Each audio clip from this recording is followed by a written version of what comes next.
Good morning, class 8. So, in your previous lecture, you were left with these two questions. Why do solids have least energy? And what happens when solids are heated? So, let us discuss these two questions. First one, why do solids have least energy? So, if you remember, that day we studied the kinetic theory of matter, in which we discussed that the particles are in constant motion. And then we also discussed that in solids the particles are very tightly packed. Okay, so because they are very tightly packed, so their motion is constrained. Okay, they cannot move very much, right? So because they cannot move much, they just vibrate at their own position. Okay, so because they are not moving much, so their kinetic energy is low, and it will be least among all, because you must be knowing in liquid the atoms or the molecules are uh, very far apart, right? You must have studied in previous classes. So solids have very less energy. And then the next question, what happens when solids are heated? So when solids are heated, what happens? The particles try to move.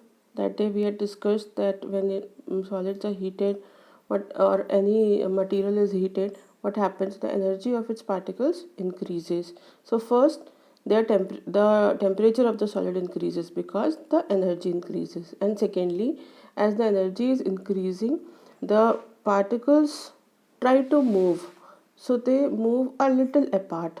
Okay, and in this during this process, what happens? The solid expands a little bit. So mainly two things happen when solids are heated. First, the temperature rises, and the second thing, the solids expand. Okay, so I have already written these answers for you, and I'll be sending you the pictures also of these answers, right? So you can write these question answers in some copy wherever you are taking the notes. Okay, so let us start with today's topic, the liquid state. Okay, so in case of liquids, what happens is that the particles are very loosely packed and randomly packed. Okay, what does random mean? In solids we have discussed that the particles are arranged in an order. Okay, but here what will happen? There is no order, so no order is written as randomly. So particles are loosely and randomly packed, and the intermolecular space is large, greater as compared to solids. Intermolecular force is less. So because intermolecular force is less and space is large, what happens? The particles can easily slide through each other. Okay, they can easily move from one position to another. This gives rise to two other properties. They have no particular shape. Now because the particles can move easily, that is why they are not having any particular shape. Okay, and they will attain the shape of whatever container they are kept in, right? And they can flow. Okay, because the particles can very easily move through each other, slide through each other, they can flow. Then they have definite volume, right? The volume cannot change. If you keep some amount of water in a glass, the shape of it will become as that of a glass. Or if you then pour it into a bowl, what happens? It will take the shape of the bowl, but the volume won't change. Okay, the amount of water, the amount of space it is occupying, that won't change. So they have definite volume. They are almost incompressible. Okay, you can't compress liquids. Density of liquids is less than solids. So density, you have studied that in case of you must be knowing the formula for density. Let us discuss it like this. Density is equal to mass upon volume.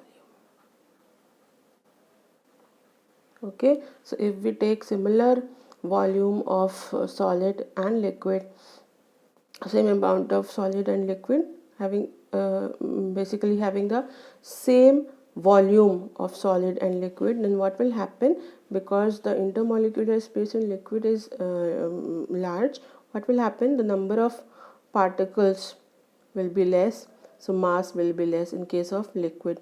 So mass upon volume, small mass is divided by a definite volume. Suppose I say for liquid it becomes ml, whatever mass of liquid it is, and v, and for solid it becomes ms, mass of the solid upon volume. Same volume we are taking in both the cases, and the numerator here is smaller in case of liquid, and here the numerator is greater, so that makes ds greater than dl, right?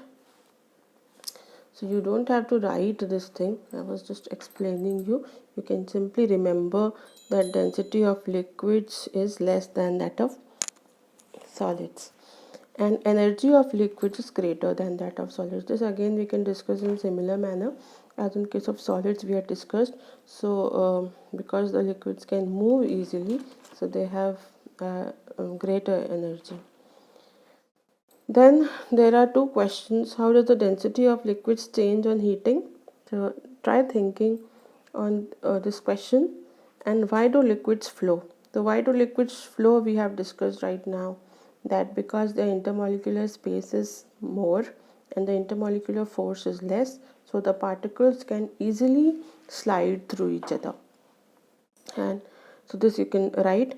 And how does the density of liquids change on heating? So think a little bit over it. The same with the help of this concept I just told you, you can relate with somewhat with this concept. Besides that, I will send you some pictures of from your book, so you can find out the answer from there, and we will be discussing the same questions in our next lecture. Okay, then let us discuss the gaseous state.